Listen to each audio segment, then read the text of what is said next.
Olá a todos, sejam todos muito bem-vindos à nossa entrevista que temos aqui como tema recomeços, né? Então, nós vamos contar história de mulheres que estão com seus recomeços.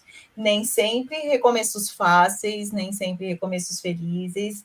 E nós vamos estar nessa série agora focando em relacionamentos tóxicos.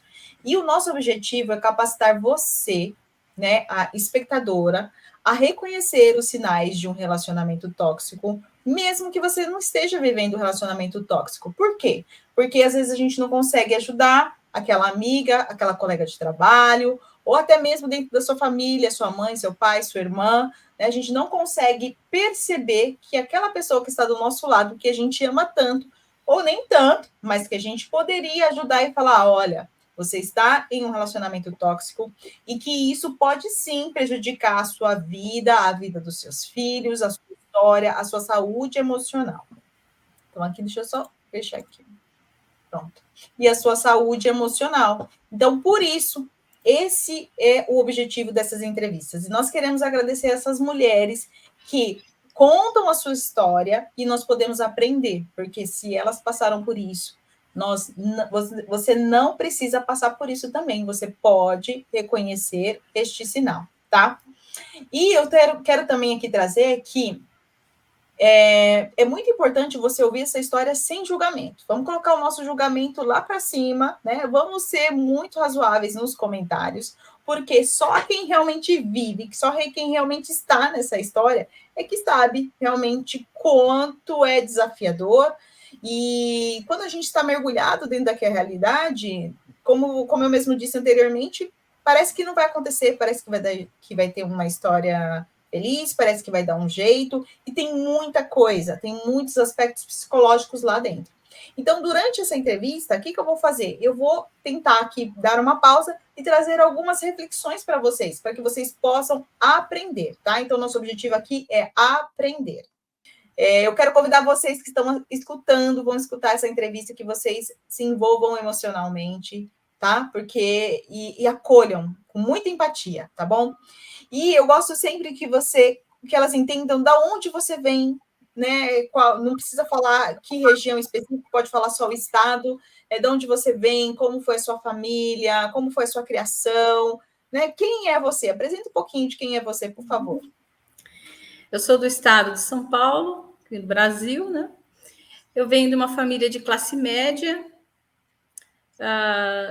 Tive uma infância, uma adolescência assim um pouco diferenciada, porque eu estou dentro do espectro autista, mas foi um período saudável, né? Dentro do que se pode dizer de uma pessoa que é um pouco diferenciada, né?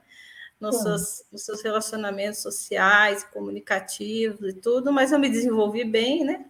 Tanto que eu estou aqui falando, dando entrevista. E tive uma família também que, no que pôde, me deu estrutura, ajuda, foi tranquilo. Sim. E você, como é que foi para você se enculturar, se incluir, né, na escola, com amigos, essa relação social, por causa do autismo? A escola é muito complicado, né? Apesar que eu vivi numa época em que a escola era uma coisa mais ordenada, muito mais silenciosa, não é o que é hoje, né? Uhum. Mas, mesmo assim, difícil, né? Socialização zero. Passei a me socializar a partir dos 25, 26 anos. Muito difícil foi essa socialização. Mas sempre muito boa aluna, tenho altas habilidades, né? Então, tranquilo, assim, a questão do aprendizado, eu gosto muito de estudar. E consegui lidar bem. Você vai perguntar sobre isso, mas eu tenho uma boa autoestima, uma boa aceitação da minha condição, sabe? De autista. Sim. Uhum, sim. Nossa, que interessante. Então, quer dizer que você é autista e tem altas habilidades? Para vocês que não sabem aqui, isso é uma característica particular e muito interessante sobre a questão das altas habilidades, porque as altas habilidades, isso faz com que ela tenha boas capacidades em algumas áreas. Quais são as suas áreas de alta habilidade? matemática, música, escrita, leitura, são as áreas que eu mais gosto. Ai, que legal. Mas então, nessa questão, o que mais te afetou realmente foi a questão social, né? Então, a interação social foi um desafio. Interação social e a comunicação é o que mais me prejudica. Ah, tá. Uhum, sim. Então, você se sentiu muito sozinha na adolescência, esse desenvolvimento nessa fase? Você se sentia muito sozinha? Na verdade, não. Eu acredito que esses hiperfocos, essa busca pelo conhecimento, era uma coisa que foi sempre me preencheu bastante. Não me sinto sozinha. Estou sempre muito envolvida com as minhas coisas e isso me faz muito feliz. Sim, sim. E por causa disso, você conseguiu trabalhar? Você conseguiu um trabalho? Sim, eu sou professora, já estou até me aposentando e Ah, que pensando em maravilha! novos trabalhos. Muito jovem para me aposentar. Para mim, eu já faria, porque eu sou psicóloga, né, gente?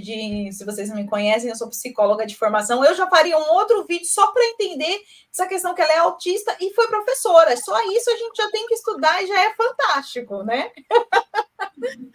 Ai, que maravilha! E de que série? Alunos de qual idade? Ensino médio.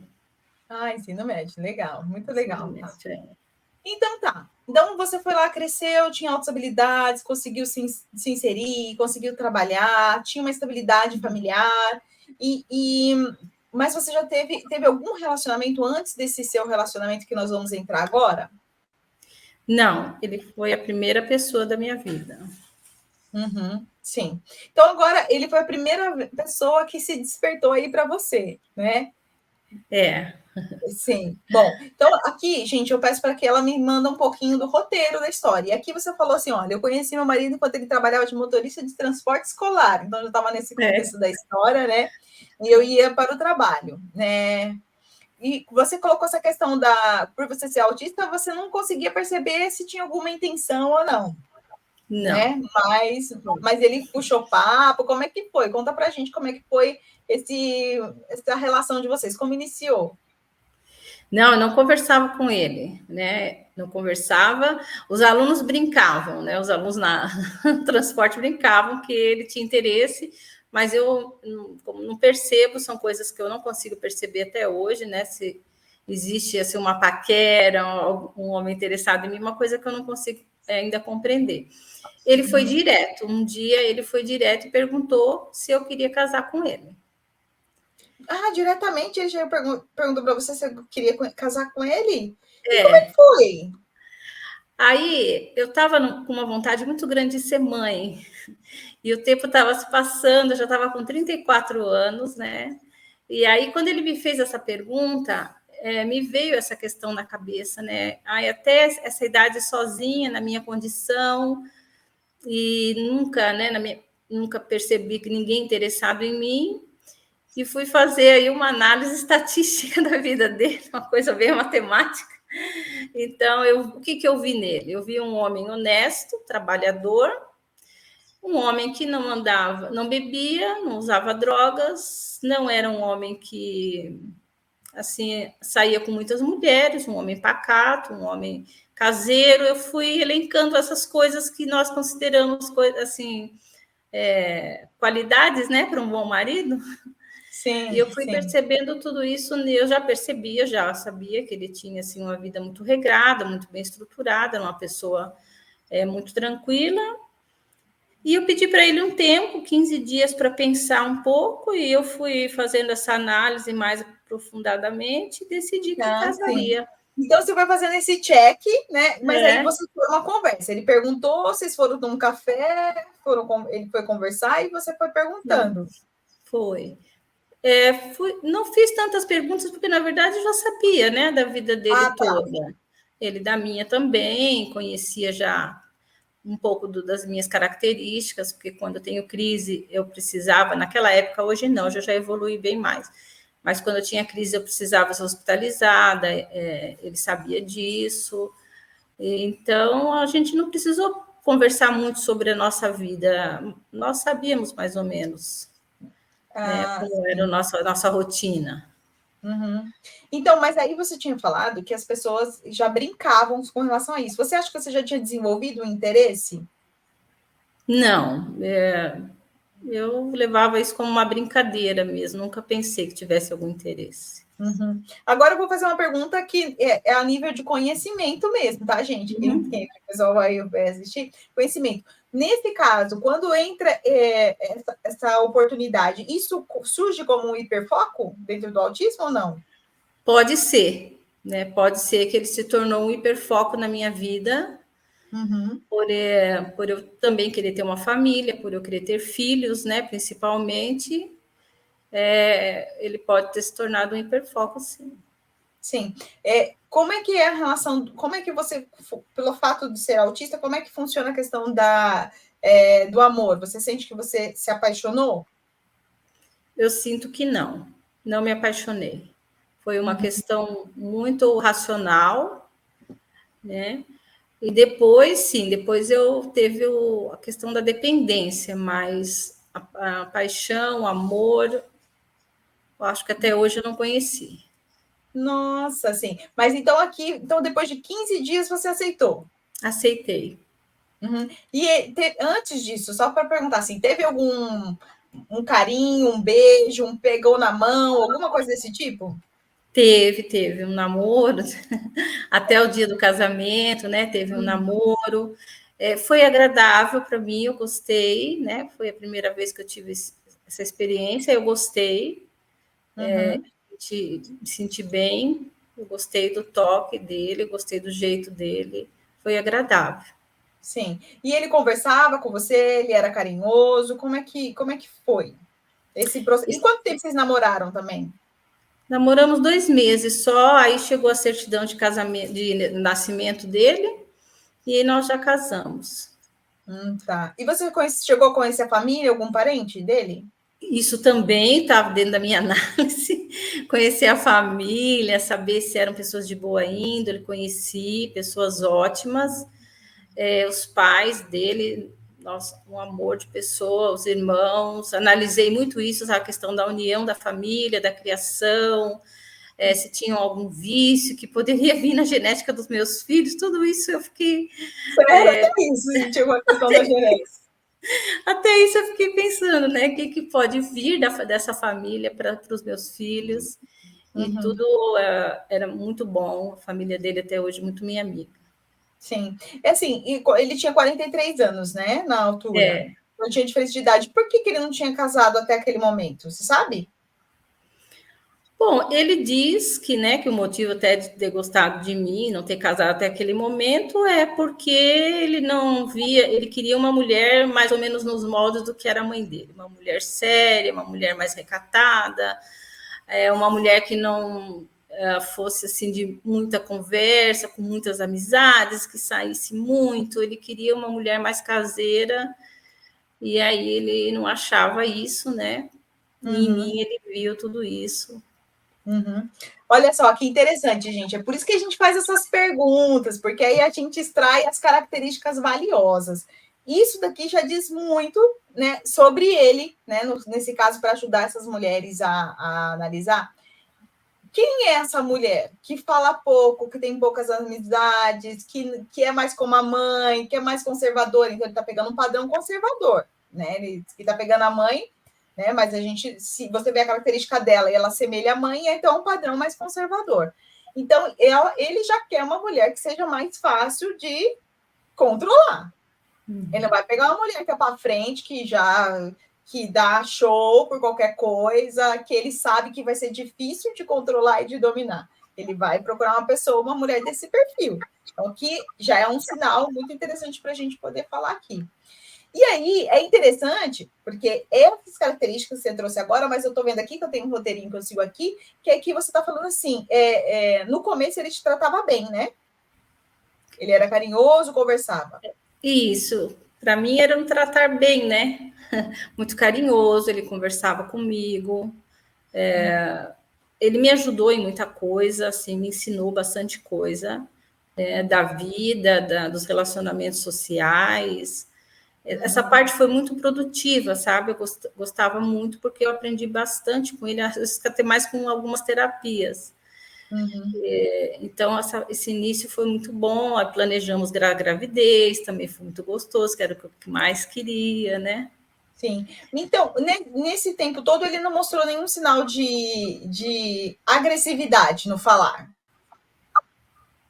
Agressividade não, mas eu perdi totalmente minha liberdade que eu tinha, né? Do Sim, dia do você colocou. casamento em diante. E no começo, eu achei, logo no começo, você já achou ele muito controlador. Já. Casei e a minha vida se tornou só ligada a ele para tudo. Uhum, nossa, então ele, aqui você colocou, ele ia comigo em qualquer lugar que eu fosse. Sim, qualquer lugar que eu fosse, nada eu podia ir sozinha, nada, nada, nada.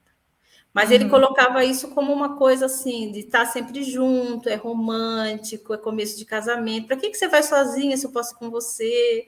A gente casou para estar junto, para fazer tudo junto. Mas, na verdade, dá uma sensação de, né, sendo sufocado em algum momento, porque eu passei 34 anos, né, livre, de certa forma. E tem Uhum. uma hora que você quer dar uma volta sozinho, né? Escolher uma roupa, um sapato, fazer qualquer coisa. E Sim. nada eu podia fazer sozinha mais. Ali Isso aqui, acabou. nós vamos dar um alerta aqui para as namoradas, que já vê que o namorado, e tem mulher também, né? Ciumento. Tem aqueles ciumentos. Começa com aquele ciúminho gostoso, porque no começo é gostoso, mesmo que está sufocando, mas é gostoso, né? Paixão. Então, fala assim, a pessoa não faz mais nada na vida, você fica o hiperfoco, vamos aqui adaptar aqui, vira o hiperfoco da pessoa. Que se vê todo dia, né? Sai do trabalho, vai todo dia encontrar a pessoa, até que casa. Casou, depois sai do trabalho, tem que ir para casa. Se for sair, tem que sair junto. Se for no supermercado, tem que ir no supermercado junto. Se for respirar, tem que respirar junto. Você só consegue fazer algumas coisas que não dá para incluí-lo. Ou ele, e assim, é muito interessante. Qual era a rotina dele? Ele saía sozinho? Também não. Não saía sozinho. Para nada. Eu perguntei para saber disso. Ele já é um comportamento dele, né? Ele é mais caseiro, ele está fazendo isso porque ele não gosta de sair, ele está fazendo isso porque ele não tem muitos amigos. Então, já não tem muitos amigos, já é caseiro, já pegou uma mulher mais controladora, já não deixa você sair, mulheres. Esse é um caminho que você já tem que começar a ficar atenta. Por quê? Porque com o tempo, isso realmente sufoca e vai ficando cada vez mais difícil, né? Aí, então aqui você também falou que com o passar do tempo, né, ele foi ficando distante, porque vocês planejaram o filho, e como é que foi essa evolução? Nós tivemos os nossos filhos, né? Até aí foi tudo muito bom. E aí ele começou a ficar distante, começou a falar cada vez menos, nossos diálogos foram diminuindo, e era eu cuidando das crianças e ele cuidando, às vezes, da manutenção da casa, fazendo alguma coisa em casa, e o relacionamento foi ficando bem, bem distante. A gente já quase não tinha mais comunicação. Uhum. Sim, Daí então ele começou a mudar depois dos filhos. foi. Sim, isso é uma coisa que não vai dar para a gente falar tanto aqui, porque como tem a questão do autismo também, tem muita... É diferente a forma também que uma pessoa vai tratar a outra, né? Não que ele vai te tratar diferente por causa disso, mas ele vai perceber alguns padrões em você e ele vai começar a agir a partir daqueles padrões, não é? Porque tem uma questão da estabilidade, né? O autista, ele é mais estável. Diferente de uma mulher que tem na cabeça na telha uma... que tem mulher de tudo, né? Põe na cabeça uma coisa, quero viajar, quero comprar uma roupa, quero não sei o quê. Não, né? Vai ser diferente. Isso vai ser diferente. Então, ele vai agir conforme mais aquele padrão. Mas eu acho isso interessante porque nesse perfil, geralmente, quando é um perfil mais narcisista, ele já começa a ser controlador, mas ele ainda está naquela fase da conquista. Ele ainda está naquela fase de manter as coisas do jeito que ele quer. E não é difícil, não é raro a gente ver que o homem ele tem um plano de ter um filho com aquela mulher. Então ele coloca, é como se ele tivesse uma meta. Eu vou casar, eu quero ter um filho seu. Então, aquele homem, ele faz tudo, né? Ele é aquela controlador, mas faz tudo, até você ter o filho. E depois que tem o filho, parece que muda. Também não é raro, viu? Acontece com frequência quando a pessoa tem essa tendência já a ser mais agressiva, de ter um relacionamento tóxico, e por aí vai, acontece bastante isso. Então, aí, quando você teve os filhos, ele começou a ficar distante. Foi. Uma coisa interessante, porque o que aconteceu? Quando foi para nós termos as crianças, né? Conversamos com um psiquiatra, e ali ele conseguiu entender que eu, dentro do espectro autista, com as crianças, eu passava a ser mais dependente dele. Eu ia precisar de muito apoio para ser uma mãe autista, trabalhar, ser dona de casa, e foram 2 crianças com uma diferença de menos de 2 anos. Os 2 Nossa. pequenininhos, Então, ali ele compreendeu bem que eu já estava sob o domínio dele quase que completamente, né? Então, não precisava mais se esconder tanto atrás de um homem tão carinhoso. Ele já sabia que eu estava... e eu verbalizava isso também, né? Que nós tínhamos que criar esses filhos juntos, que eu me sentia dependente muito mais agora, que eu tinha medo de ficar sozinha com essas crianças. E aí ele estava com tudo na mão já, né? Já estava com tudo na mão. Então, vamos falar aqui sobre era um sonho seu ter esses filhos, então você estava realizando um sonho, mesmo que com certeza te assustava, né? Você realizava os sonhos. Então, quando você procurou, os seus filhos não nasceram autistas. Só um. Ah, sim. Tá bem. O primeiro ou o segundo? Segundo. Tá, interessante. Estou perguntando isso por causa do grau do desafio, né? Se fosse o primeiro, logo no primeiro, já estaria com um grau de desafio, né, no desenvolvimento, mas foi no segundo. Agora, quando é que começou a questão financeira? Foi tão sutil que realmente eu não sei nem te dizer quando, né? Começou assim, primeiro começaram assim, as ofensas, né? Muita ofensa. Ele mudou radicalmente nisso. E Depois que ofendia os meninos muito. nasceram, ele começou a ofender. Além dessa distância, depois desse distanciamento, nossa, as ofensas eram constantes. Não ofensas assim de xingamento, mas para me autodestruir da minha imagem mesmo. Feia, não serve para nada, ninguém nunca te quis, só eu que te quis. Isso foi uma coisa assim que ele fala até hoje, né? Ninguém te quis, ninguém nunca procurou você. Fui eu que te achei e eu sou salvador da sua pátria, né? Da sua pátria. Você tem que me agradecer. No fundo, o que está no fundo você tem que me agradecer por eu ter te dado essa possibilidade, essa vida, né? De ter te feito mulher, de ter te feito mãe, de ter aceitado casar com você, o que nunca ninguém faria. E aí começou esse jogo assim, que foi minando as minhas forças, né? Foi me deixando mais vulnerável. E aí ele aparecia com muitas dívidas e chegava ao final do mês para pagar tudo isso, não tinha como. Então vamos fazer o empréstimo. Tá, mas nessa questão, quem administrava o dinheiro? Você recebia e você administrava o dinheiro, ou ele começou a administrar, pagar as contas, porque afinal era. Tudo tem um motivo, né, gente? Porque talvez afinal ela era mãe, estava cuidando dos filhos, deixa que eu faço para você. Como é que foi? O dinheiro vinha para minha mão e as contas também. Né? E Tudo você na minha pagava? mão. E eu tinha que pagar. Só que eu não controlava os gastos dele, né? E aí a conta não fechava final do mês. Sim. Então, e aí, como é que. Aí ele falava assim, não, então nós vamos. E ele gastava com o quê? Isso que foi muito interessante. Eu comecei a pesquisar com o que gastava. Muito cartão de crédito, né? E eu fui olhar as faturas, eu esperava achar o quê? Restaurante, hotel, coisas de um homem que está traindo a esposa, né? Mas eu só achava supermercado, hortifruti, farmácia. Eu falava, gente, mas é muito dinheiro só para isso, para 4 pessoas. nunca desconfiei, sabe? Que Uhum. aí teria uma segunda família.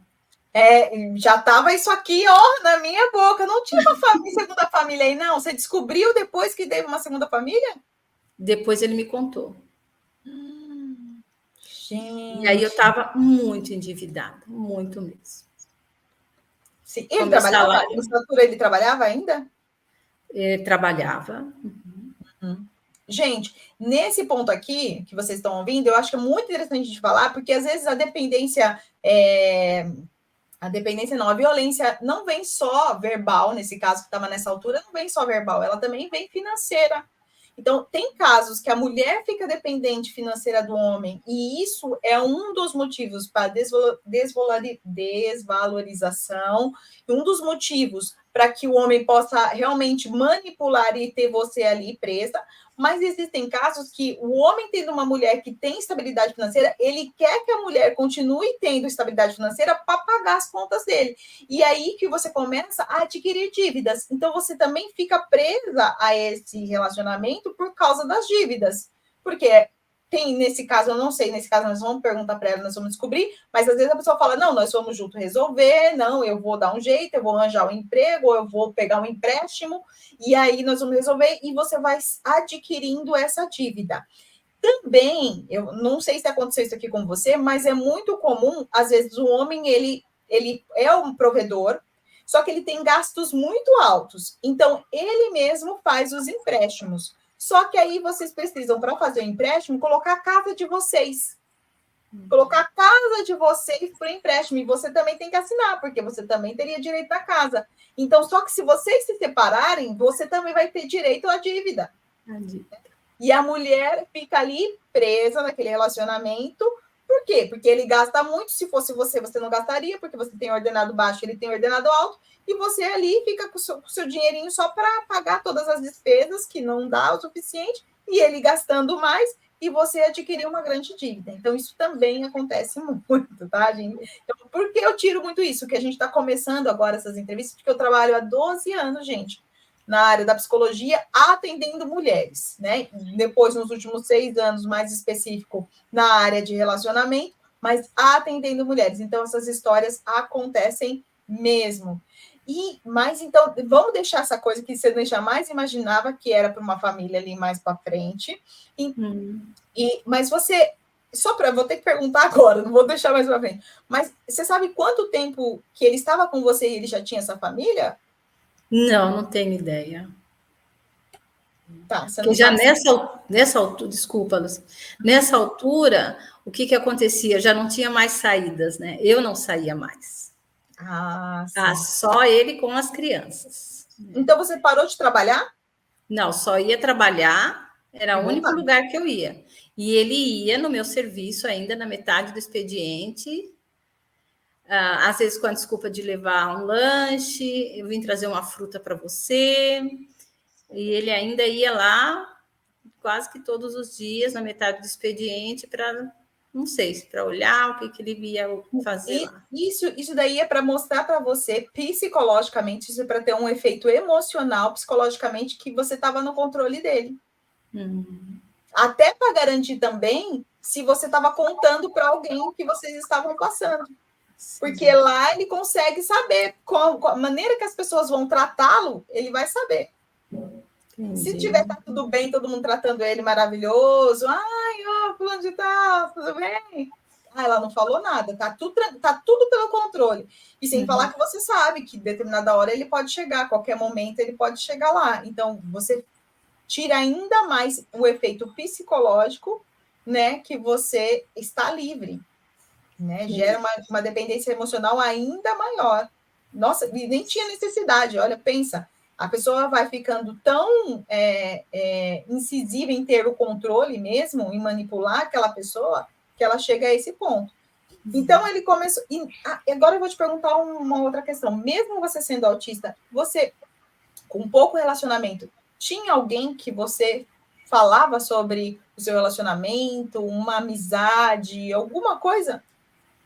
Não, eu não falava. Ninguém sabia, ninguém imaginava. Não, ninguém imaginava. Você ia para o seu trabalho, voltava sofrendo e ninguém sabia. Sim. Gente, isso é um sofrimento silencioso. Por isso que aquilo que a gente está fazendo aqui é fantástico. Porque a maioria dessas mulheres que hoje estão passando por isso, ninguém sabe. Ninguém sabe. Então, o pilar social, a primeira coisa dentro desse relacionamento, quando ele vai começar a ficar tóxico, tem que passar pelo processo de ele tentar te afastar um pouco da sua família e te afastar dos seus familiares. Totalmente. Ou dos seus familiares, não, dos seus amigos. Os seus amigos não prestam, eles só pensam nisso, naquilo. Hoje eu não quero sair, não quero churrasco, não gosto de ninguém aqui em casa. Sempre vai ter um motivo. Né? Ele também falava isso? A mesma coisa, Ele falava isso, então, não chamava ninguém.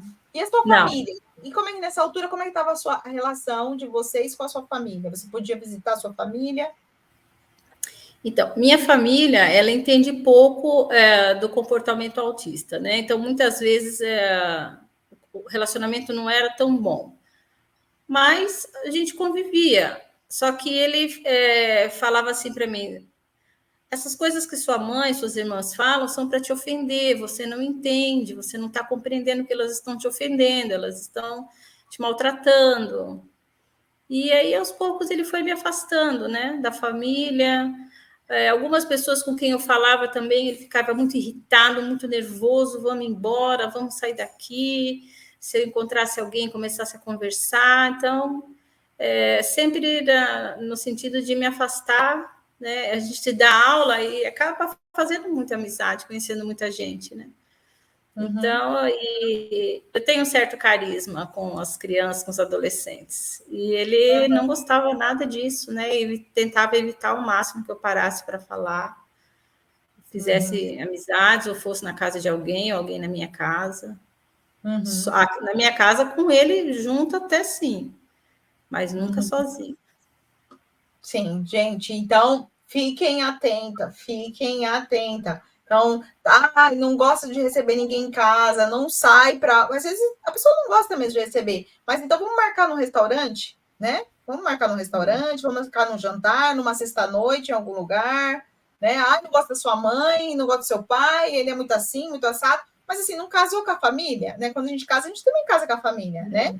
Vai, não aguenta, fica uma meia hora, 40 minutos, mas vai, né? É família, né? As crianças precisam de contato também com a família, se é possível, né? Se a família, a criança, a família precisa de contato. Então, assim, gente, não entram na bolha, porque isso aí é entrar na bolha. Então, por isso que as pessoas falam assim, mas por que ela não percebe?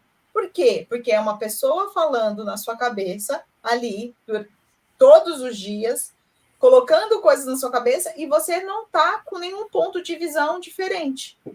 Né? Você não está compartilhando isso para ninguém, ninguém sabe, você não fala o que você pensa e você começa a acreditar.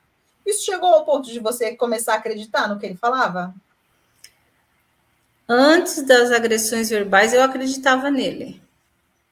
Quando ele começou a me ofender, aí eu comecei a desacreditar. E comecei a abrir os olhos e me desvincular um pouco.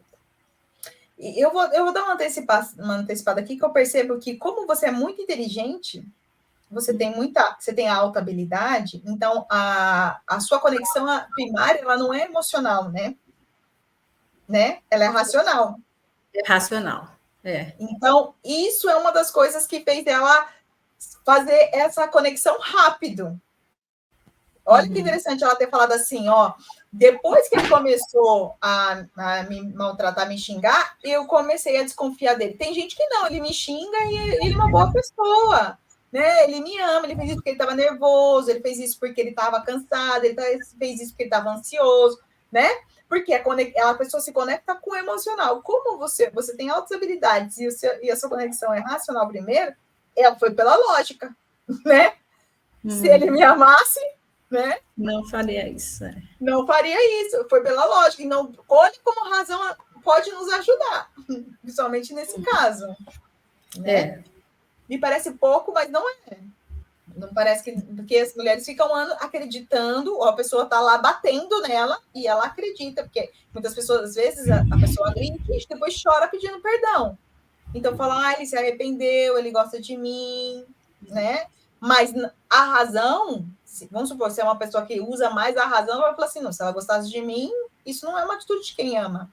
Não é? Por isso que a gente olha, como a gente não tem nenhuma relação afetiva, às vezes, na história, quando a gente olha racionalmente, a gente acredita que é óbvio, né?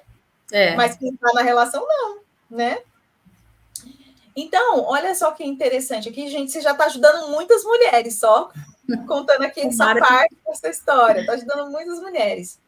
Tá, e aí, quando ele começou com as ofensas, e aí como é que foi a convivência com os meninos?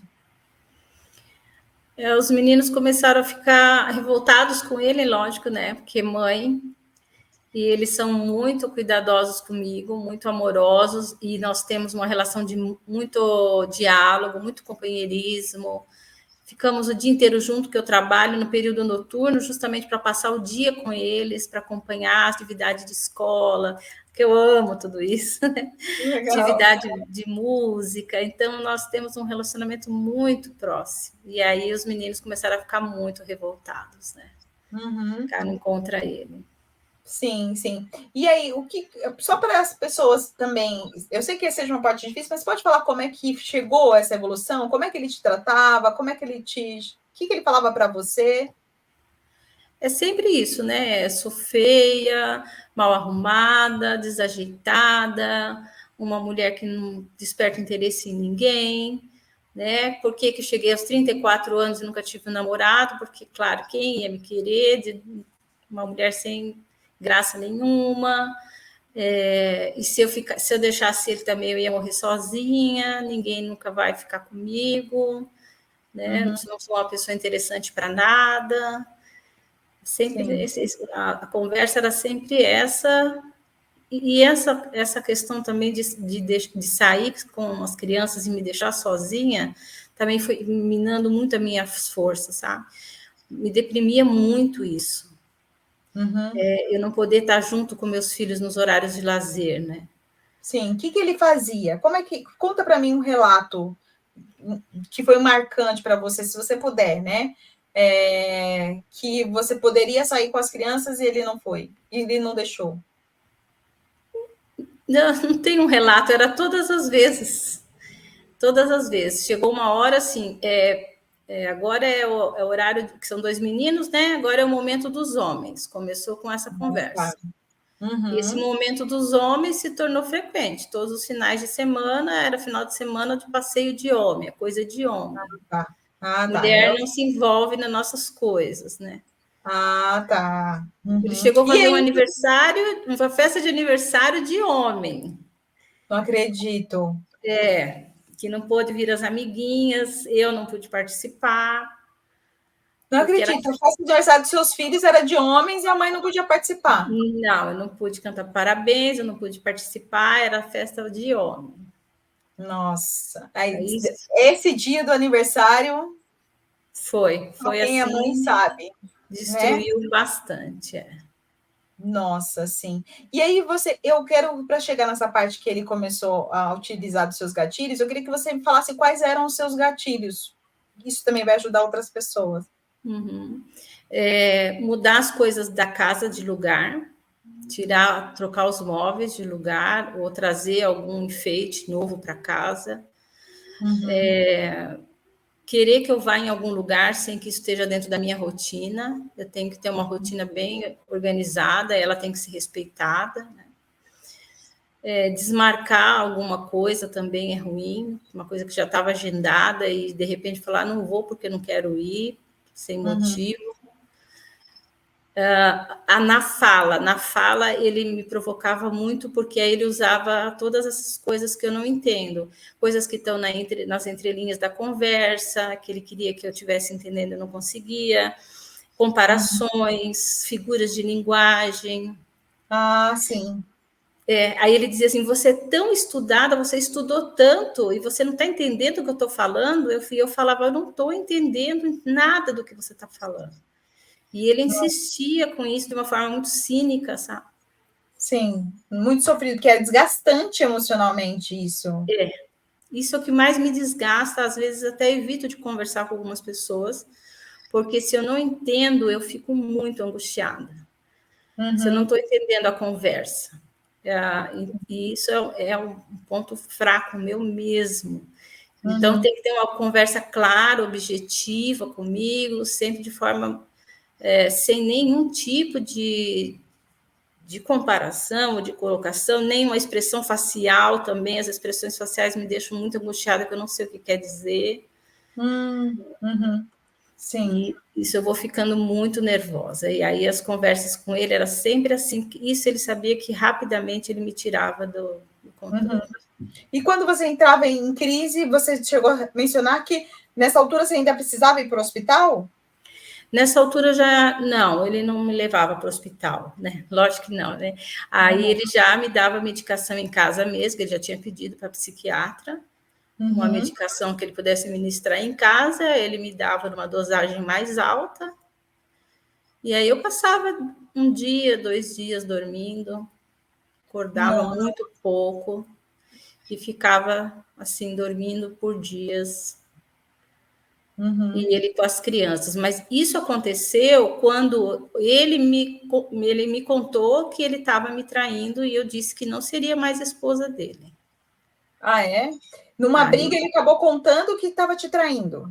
Não precisou nem de briga, porque eu acho que ele achava que eu já estava tão dominada por ele, né, que ele simplesmente contou tranquilamente.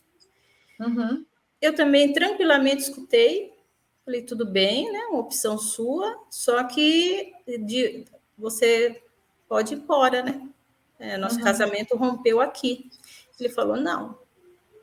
Ele falou que não. Não, essa casa é minha, essa família é minha, você é minha esposa, aqui estão os meus filhos, e daqui eu não vou sair, e você vai continuar sendo minha esposa. Aí começou a violência mesmo, né?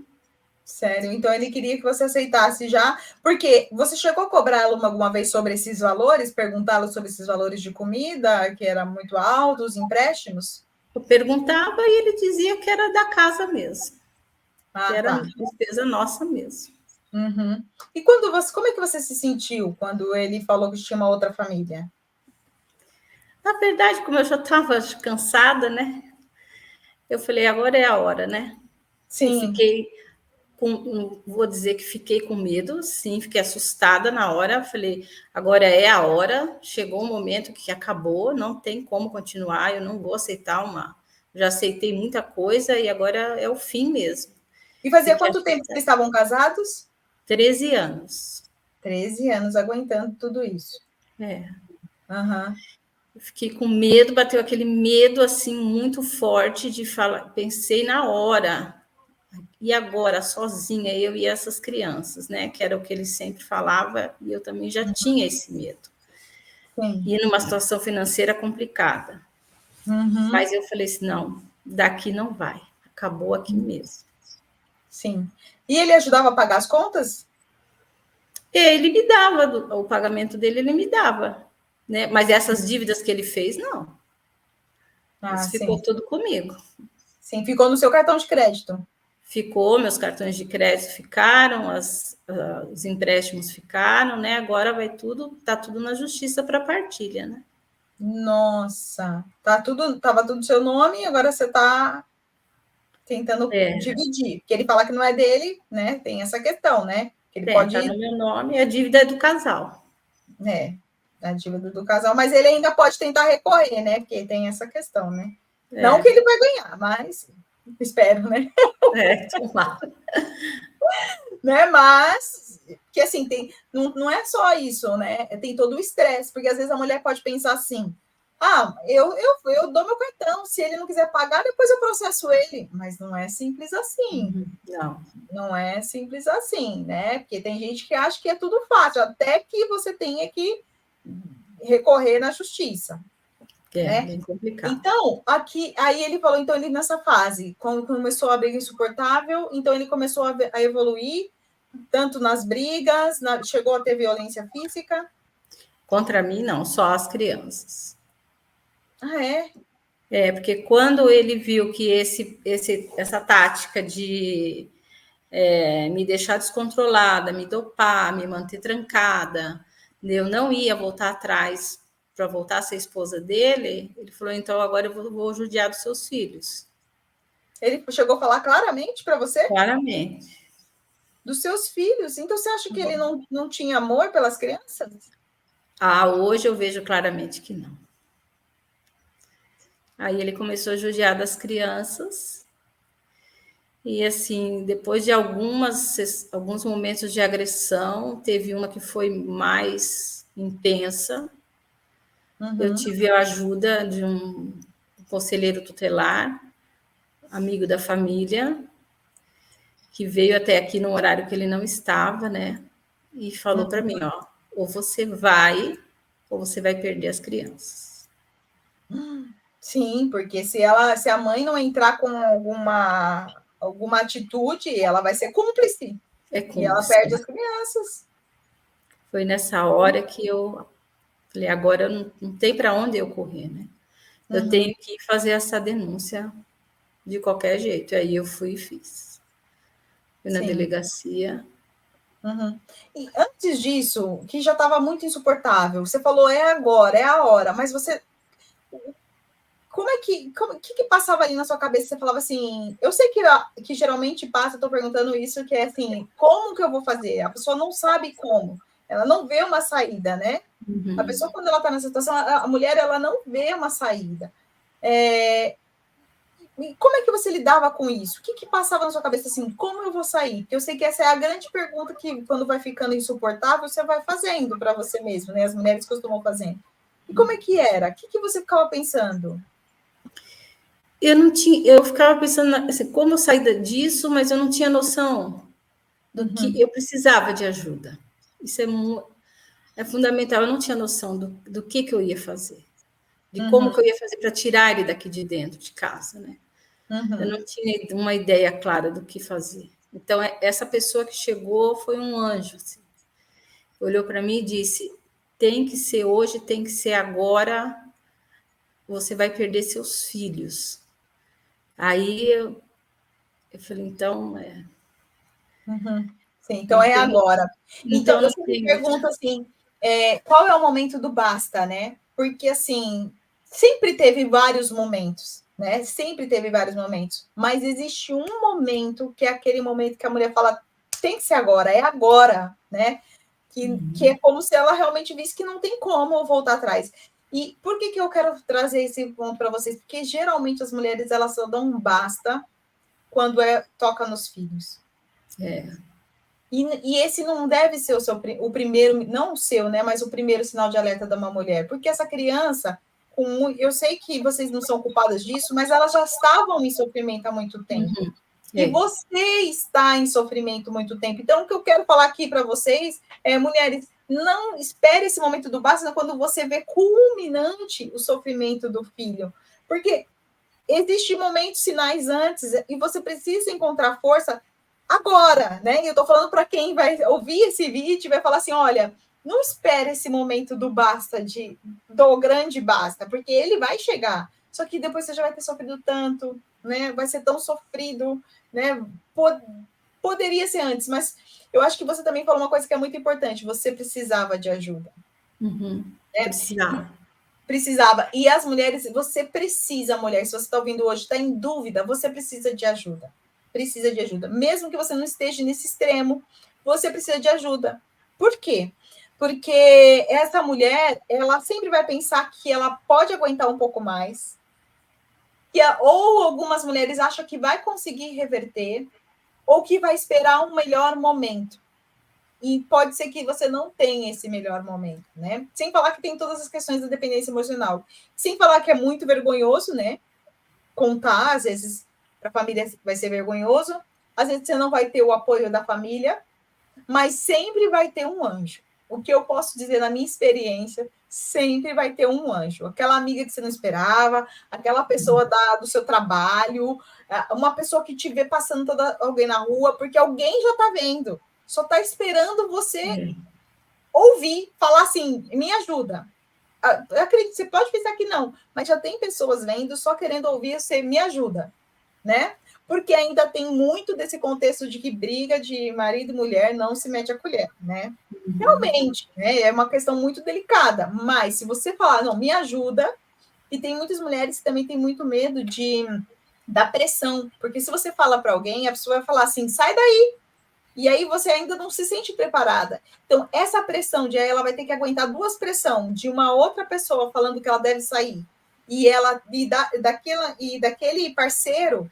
Então, é como se ela vivesse duas pressões ao mesmo tempo. Então, também para quem está ouvindo e às vezes não entende, é isso.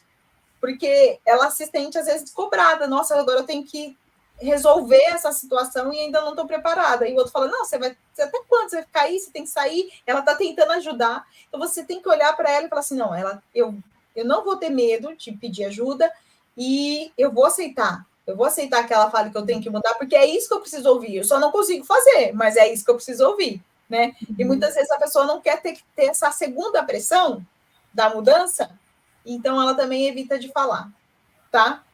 Bom, quer acrescentar alguma coisa? Quer dar algum conselho aqui para as mulheres? Quero dizer uma coisa assim: depois da separação, teve essas pessoas maravilhosas, muitas, graças a Deus, como você disse, isso é verdade. Tem muita gente que vem, ajuda, apoia. Sou muito grata a muitas pessoas que têm estado comigo agora nesse 1 ano de luta por esse divórcio, que está sendo muito difícil, muito difícil. Ele não aceita, as ameaças permanecem, né? Ou eu acabo com você, ou você volta comigo, ou eu acabo com você. Nossa. A palavra dele é sempre essa, 1 ano depois que saiu de casa. Mas eu tive uma outra experiência que eu também quero fazer um alerta. Algumas comunidades de todo tipo, elas também vendem uma ideia de que família é para sempre. E a mulher tem que preservar a sua família, a mulher ela é aquela que cuida, a mulher verdadeira, a mulher sábia, a mulher inteligente, a mulher que bem-sucedida como esposa e como mãe é aquela que mantém o seu casamento até o final, custe o que custar. Isso foi muito dolorido para mim, porque muitas pessoas me julgaram mal por causa disso, porque eu priorizei, como você falou, a minha felicidade, a felicidade dos meus filhos, e isso de que o casamento é para sempre, custe o que custar, como você disse, é uma ilusão de algumas pessoas que creem nisso e levam esse discurso adiante, porque é como você disse, as crianças vão sofrer, a mãe sofre, né? E não tem casamento para sempre numa situação dessa. Não tem, exatamente. Não tem casamento para sempre nessa situação. E o casamento ele não tem que custar sua saúde emocional, nem sua saúde física, nem sua saúde financeira. Por quê? Essas crianças no futuro podem até se revoltar, e aí você vai ser aquela mãe frustrada, falando assim: mas eu fiz tudo por você, eu aguentei por você. Mas ele vai falar assim: eu não queria isso, eu queria ter paz. Eu só queria ficar eu e você, né? E a mulher, não, mas eu fiquei por causa da estabilidade financeira. Eu fiquei por causa que eu não tinha para onde ir, eu ia ter que voltar para casa da minha mãe, ia ser humilhada. Mas, às vezes, não tem assim o melhor, tem o menos pior. A vida é dura. E, às vezes, não tem o melhor, tem o menos pior. E você, por um tempo, vai ter que optar pelo menos pior para depois ir para o melhor. Então, por isso que aqui eu falei sobre uma questão muito interessante da dependência financeira, que eu falei para ela, do meu propósito aqui é falar para essa mulher que a dependência financeira, ela pode ser um pilar crucial aí para você não conseguir nunca mais se restabelecer. E a mulher ainda ela tem também aquela ideia do príncipe encantado, né? Que vai pagar tudo, né? Que eu vou ficar em casa. Eu não... Se você tem uma estabilidade, se você tem um marido que faz isso para você, tá tudo bem. Não sou contra isso. Mas se você já está num relacionamento que você percebe que é tóxico, então você não tem uma opção. Se você está num relacionamento tóxico, você tem que ter, pelo menos, condições de ter o seu dinheiro para poder falar, se eu quiser hoje sair daqui, eu vou poder sair daqui. Isso. Né? Você tem que ser resguardado. Agora, imagina a Laura aqui, né? Se ela não tivesse a estabilidade financeira. Como é que foi esse processo a partir daí? Ele saiu, deve ter sido difícil, porque ele saiu de casa, né? Foi. Passei por dificuldade financeira, estou passando ainda, né? Porque fiquei com muitas dívidas. Tá difícil, não tá fácil. Dessa questão financeira tá bem complicada ainda. Como eu falei, o processo de divórcio é ainda muito desgastante. Tem horas que eu me sinto violentada ainda por coisas que eu escuto nessas audiências, me sinto muito injustiçada demais, demais. Injustiçada, assim, de vítima, parece que eu me tornei, sabe, a vilã. Tem horas que eu me sinto assim. Mas eu creio que estou no caminho certo, né? Eu fiz a coisa certa. Independente dessas dificuldades que ainda estou passando, nada se compara a me sentir bem, a me sentir, né, feliz, a me sentir tranquila. Os meus próprios filhos trazem isso. Mãe, como é bom estar só nós aqui, né? Olha, que delícia! Nós estamos felizes, nós estamos... Eu aprendi a dirigir, sabe? Ele falava que eu nunca ia conseguir. Eu tenho dificuldades mesmo, mas eu aprendi. E eles falam, ai, mãe, nós estamos tão orgulhosos de você quando você senta nesse carro, que linda, você é linda nesse carro. Então, assim, vale muito a pena a gente batalhar e tem dificuldades, mas a felicidade é muito grande e vai passar. Eu digo assim, eu penso assim, quando me bate assim um baixo astral, sabe? Tem doenças que a pessoa está na cama e não sabe se vai sarar. O meu problema não, o meu problema tem data para acabar. Ai, que maravilhoso! Ele tem uma data que o juiz vai dizer assim, olha, hoje acabou. Ai, que maravilha! Vocês estão divorciados, está tudo partilhado, está tudo resolvido, e eu vou seguir minha vida livre, independente, sozinha, de uma vez por todas, né? Sem esse tormento mais, vai ter um fim mesmo. E então eu penso nisso sempre que bate uma tristezazinha, sabe? Um cansaço, eu falo, não, eu tenho data, tenho dia marcado para dizer que chegou ao fim, né? Ai, que maravilha! Eu quero acompanhar. Quando tiver essa data, você me fala, pelo amor de Deus, gente. Gente, olha que coisa interessante. Realmente tem data para acabar.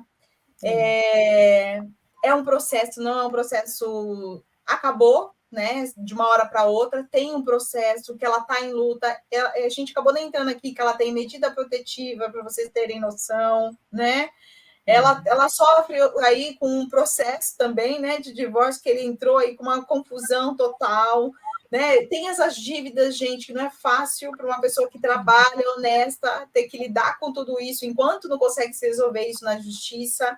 Ela é mulher, não vamos se esquecer disso. Ela é uma mulher que está sozinha, entre aspas, que tem agora 2 homens, graças a Deus, que vão crescer aí, né? Mas também não é fácil, né? Tem os seus desafios do autismo. Olha quanta coisa que essa mulher aqui está aqui na nossa frente, ela é realmente uma vitoriosa hoje. E ainda teve coragem de vir aqui compartilhar essa história, né? Merece um livro, já que você já é professora, altas habilidades, tem que ter livro, tem que sair livro. Nossa! Está saindo o meu 4º livro, não sobre essa história, mas possivelmente vai sair essa história de vida. E ainda tem livros, olha que maravilha! Sim, já estou no meu 4º livro, enviando para a editora essa semana, mas com certeza a minha história de vida, ela também vai se tornar um livro. Vai se tornar um livro. Então, assim, olha, gente, vai ter data para acabar, né? Você só vai precisar ter coragem. Ela ainda é uma mulher que ainda está nessa luta, ainda não acabou, mas ela já está no recomeço, né? Isso é história de recomeços, né? Essa entrevista de recomeços. Quer deixar mais algum recado? Tem mais alguma coisa que quer falar para essas mulheres? Gente, faça coisas que levante sua autoestima. Isso é muito bom. Procure fazer coisas que você se sinta bem. que você consiga se sentir melhor. Tenta mudar alguma coisa no visual, vai na padaria, se arrume como se você estivesse indo para uma festa. Eu faço isso hoje. Eu que nunca saio maravilha. de casa mais de qualquer jeito, sabe? Qualquer lugar que eu vou muito bem vestida, bem arrumada. E procuro levantar sempre cada vez mais a minha autoestima, me sentir bem. E aparentar estar bem também, porque eu estou bem, meu coração está bem, paz, feliz, né? Cuidando de mim, cuidando das minhas crianças. Não deixe esmorecer. Um dia ou outro a gente cai, mas no dia seguinte tem que estar de pé de novo. Tem que estar de pé. E olha, gente, o que ela conta aqui pra gente é que o grande diferencial é a autoestima, né? Você focou na sua autoestima, do autocuidado, focar em você, né? Já é aí autora, já está saindo o 4º livro, não parou. Tá vivendo, né? Tá vivendo. Você pode... Olha, começou a dirigir, né? Uma mulher que vai sempre além. Maravilhosa, fantástico, é isso mesmo. Você é capaz. É a mensagem que a gente vai passar para essas mulheres. Olha, vocês são capazes. Vai ter data para acabar, né? Somos capazes. Olha, nós nascemos para ser mãe. Eu coloquei isso no livro meu. Nós nascemos para ser mãe e dona de casa, né? E esposas. Mas hoje nós já somos provedoras, hoje nós já somos trabalhadoras, hoje nós já somos um monte de coisa, né? Nós ocupamos vários espaços, mesmo não sendo o ideal, mas conseguimos chegar tão longe, não pode ser uma situação dessa que vai derrubar a gente. Exato. Depois, olha, Laura é um nome fictício, como ela ainda está em estado ainda em processo, para poder ajudá-la, nós não vamos revelar realmente quem é, mas quando tiver tudo isso acabado, você tem que voltar aqui com um dos seus livros, se não for esse, tem que ser um dos seus livros. Por quê? Porque é a história de uma mulher que não parou no autismo, né? De uma pessoa autista, é uma professora, né? Conseguiu ser mãe, mesmo com os medos aí, mãe de 2 filhos, superou um relacionamento aí abusivo, que não era nem tóxico, tá? Era abusivo, realmente, né? Violento, e hoje tem esse maravilhoso recomeço. Olha onde que ela ainda pode chegar, hein, gente? Ai, olha, muito obrigada por ter compartilhado a sua história, tá? E eu espero que realmente, não tenho dúvida que vai ajudar muitas mulheres, tá bom? Espero que sim. Tá bom, um grande beijo. Aí, tchau. Tchau.